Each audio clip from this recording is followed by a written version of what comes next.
So this is a video about target practice. Let's look at question 1 on page 45, exercise 3C. So a particle is projected from point O on a horizontal ground at an angle A.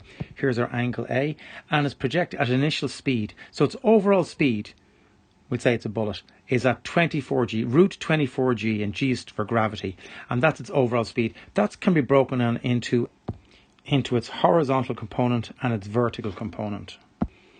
And this will be root 24g cosine of the angle, and this is root 24g sine of the angle.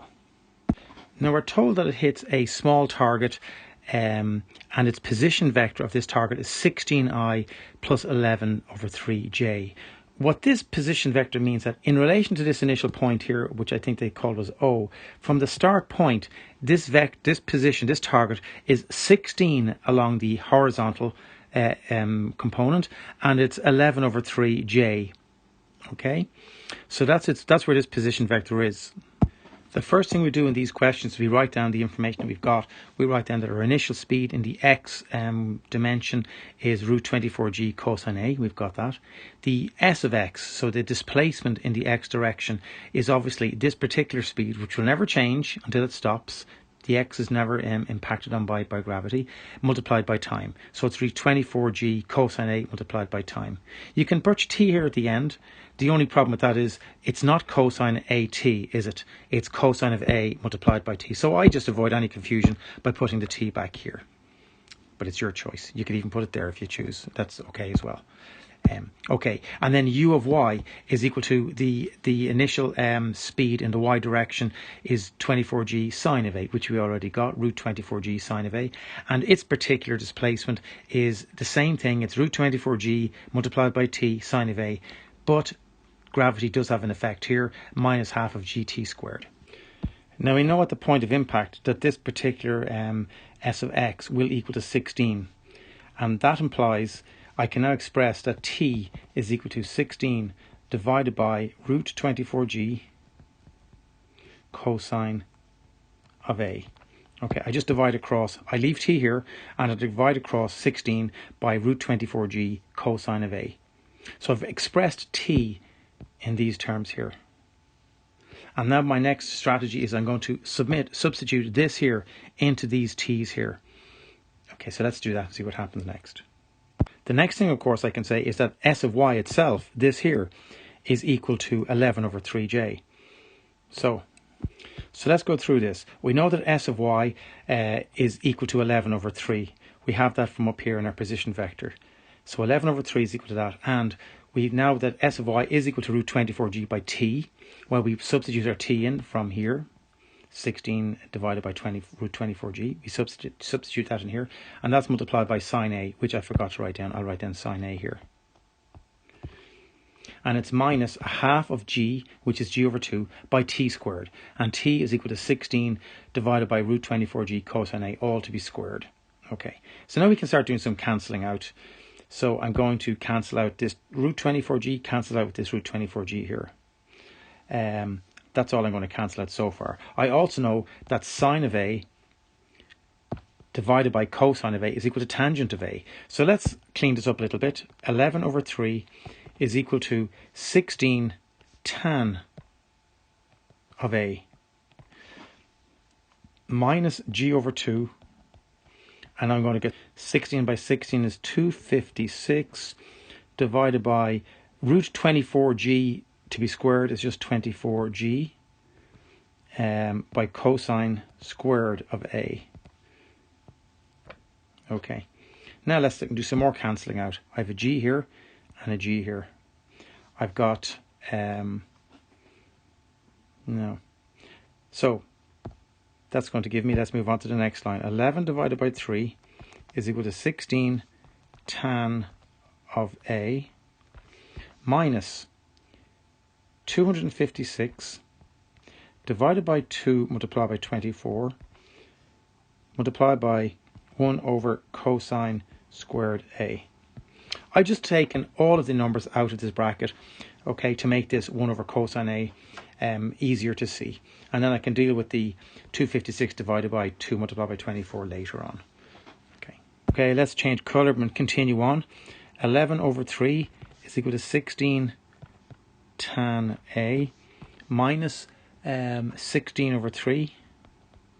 And 1 over cosine squared A is equal to 1 plus tan squared A.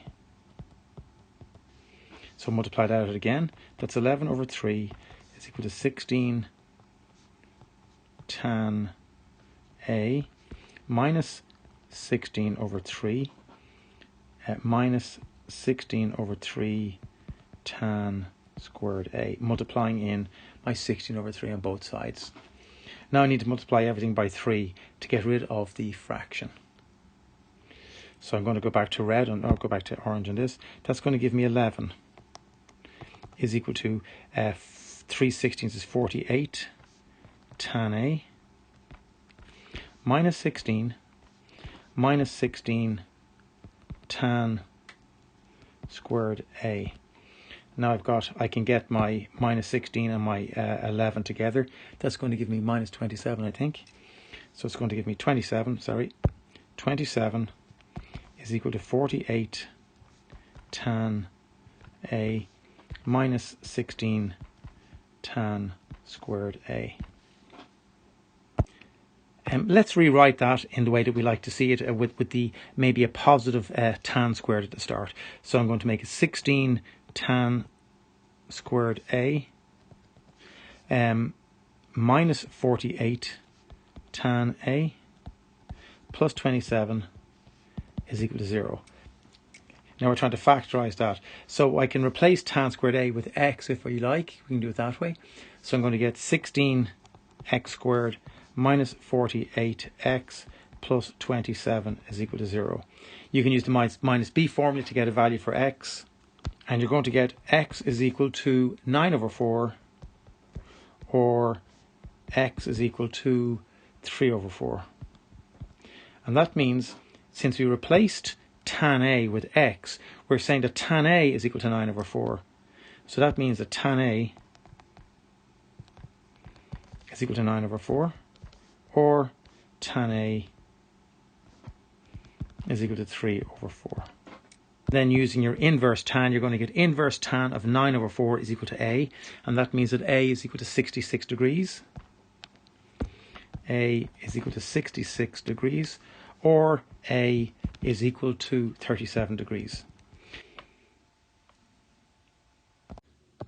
Question 3 is very similar to question 2. We're told that a particle is projected from a horizontal plane at an initial speed of 4 root 2 g's, and it hits a wall which is 8 meters or 8 units away and along the x-axis and 14 high. It's a wall that's 8 and 14. So this is like its position vector 8, 8i and 14j. Now we do what we did last time. We work out our u of x. We've got that. We got our u of y. We have that as well. And we need s of x and s of y. We then proceed. We work out t. We substitute that s of x is equal to 8. And we substitute that. We allow, 4t root 2g cosine A equal to 8. And we express t in terms of that angle, like this. And then we substitute that into the s of y formula here. So we substitute it into all of this. And we get, here we go, 4t, and there's your t, by root 2 of g sine of A, and so on. And you substitute it in exactly as you did last time. And you work out your angle A as being 79 degrees or 72 degrees, approximately. I think it's slightly greater or slightly less than 79 degrees, but they're to the nearest whole number. And then to work out the time, what you do is you substitute these angles back into this equation here. So if I substitute 79 degrees, or if you can do it more accurately than 79 degrees into this, you'll work out the precise time that it takes. And if you substitute 72 degrees or its more precise time, you get your exact time that it takes to for that particular projectile. Okay, one more. This is question 6, which is very similar to question 7. So I'm going to do question 6, and then you can try question 7. A jet fighter is flying horizontally at a constant height of 210 meters with a constant speed of 140 meters per second. As it passes over a gun, the gunner fires a bullet with a speed of 70 root 5 meters per second at a tan minus 1 of a half. So the angle is given to us, okay, to the horizontal. If the plane of the bullet's flight is also the plane of the fighter's flight, find when the bullet will strike the fighter. The plane bit means that you could have somebody standing over Dublin and the plane flying over London, and those particular angles would all be valid, but obviously they're not in the same plane. The gunner needs to be directly underneath, in the same plane as the airplane. Okay, so in this case, what we're going to do is we write down, there's our angle A, there's our initial speed. Now, when you're given information like the angle is equal to tan inverse of 1/2, what that means is that you can actually work out what this particular angle is here, but we've better use for it than just working out the actual value of the angle. We draw a reference triangle, and it's a right angle triangle, and we know that the opposite over the adjacent is equal to 1/2. From that, using Pythagoras, we can work out that the hypotenuse is equal to √5. So based on that, we have 1, 2, √5 triangle. We can work out, we already have tan of A is equal to 1/2. We can work out cosine of A is equal to adjacent over hypotenuse, and sine of A is equal to opposite over hypotenuse. And then from that, we can now work out what the actual length of the X component is and the Y component. This here is equal to 70 √5 by cosine of A. Well, cosine of A is equal to 2/√5, so it's multiplied by 2/√5. And the √5s are going to cancel out, so you're left with 70 multiplied by 2 is 140. So the X component distance speed the initial speed is 140. Similarly, for the Y component, it's equal to 70 √5, and it's equal to sine of A. And sine of A is equal to 1/√5. That's 1 divided by √5. And again, the √5s cancel out, and you're left with 70 multiplied by 1, which is equal to 70. So we have an initial speed in the X is 140 meters per second, vertical speed is 70 meters per second, and its overall speed is 70 √5 meters per second. Now we know that the aeroplane is flying at a constant height of 210 meters, and we know that in order for this bullet to hit it, it's going to have to hit it. This Y, S of Y, is going to have to be 210 meters. So we're going to rewrite this as being 210 is equal to 70 t minus 1/2 g t squared multiplied by 2 to get rid of this, get rid of the half of t. So 420 is equal to 140 t minus g t squared.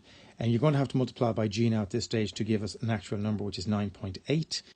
So you put in the 9.8, multiply it out, and rearrange it into this format here, and then you plug it into your minus b formula and see what you get. So press pause and we both do it together. And I got t is equal to 10, very nice. And the other value is, when I put in the minus, the plus and the minus, I'm going to get 30/7. T is equal to 30 divided by 7. So they're my two different times. Now, to get full points, you will need to recognize that, if you like, the bullet trajectory kind of would look like this. Imagine it kind of starts off here, goes up and comes down, and the plane is at this height here. So these two times talk about when the bullet's on its way up and hits the aeroplane, and I suppose theoretically if it was to hit it on the way back down, if it kind of went through the cloud and came back down and hit it on the way back. So we're only interested in this time, really. Okay, so this is hitting it on the way back down, if you like.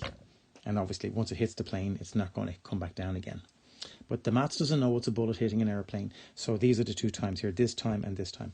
And so the time we're interested in is 30 divided by 7. Now you should be able to do question 7, which is a very similar question about a bird flying out of a tree. And again, someone else is shooting the poor bird as well. Okay, have a go at that one.